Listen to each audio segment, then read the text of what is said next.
TDP party అధ్యక్షుడు junior NTR షాక్లో నందమూరి బాలకృష్ణ గారు. జూనియర్ ఎన్టీఆర్ యొక్క అద్భుతమైన సినీ కెరియర్ ఎంత విశాలంగా ముందుకు సాగిపోతుందో మనందరికీ తెలిసిందే. ఎన్టీఆర్ మాత్రం అద్భుతమైన శైలిని కనబరచడం మాత్రమే కాకుండా తన టాలెంట్ని యూజ్ చేసుకొని అంచెలంచెలుగా ఎదుగుతూ వస్తూ ఉన్నాడు.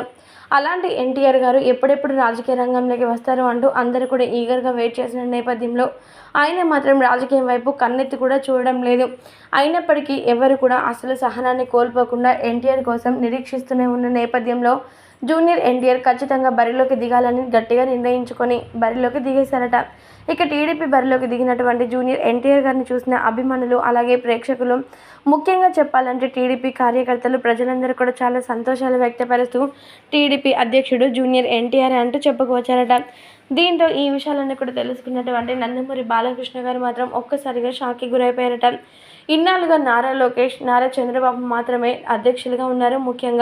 ముఖ్య అధినేతగా ఉన్నటువంటి వారిద్దరిని కాదనుకొని ఇప్పుడు జూనియర్ ఎన్టీఆర్ గారిని ఎలా ఎన్నుకుంటున్నారో అసలు అర్థమే అవ్వడం లేదు అంటూ నందమూరి బాలకృష్ణ గారు ఆశ్చర్యాలు వ్యక్తపరుస్తున్నారట. ఎంతైనా నందమూరి బాలకృష్ణ గారికి అలాగే జూనియర్ ఎన్టీఆర్ గారికి కొన్ని గొడవలు ఉన్న సంగతి తెలిసిందే కదా.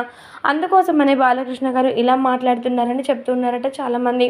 ఏదేమైనప్పటికీ జూనియర్ ఎన్టీఆర్ టీడీపీ బరిలోకి దిగి తన యొక్క విశ్వరూపం చూపించబోతున్నందుకు అందరూ కూడా చాలా ఆసక్తిగా, క్యూరియాసిటీగా ఎదురు చూస్తున్నట్లుగా తెలుస్తోంది. చూడాలి మరి జూనియర్ ఎన్టీఆర్ రాజకీయ రంగంలో ఎలాంటి అంశాలని తీసుకువచ్చి అందరికీ ఎలా న్యాయం చేస్తాడో ఏంటి అనేది.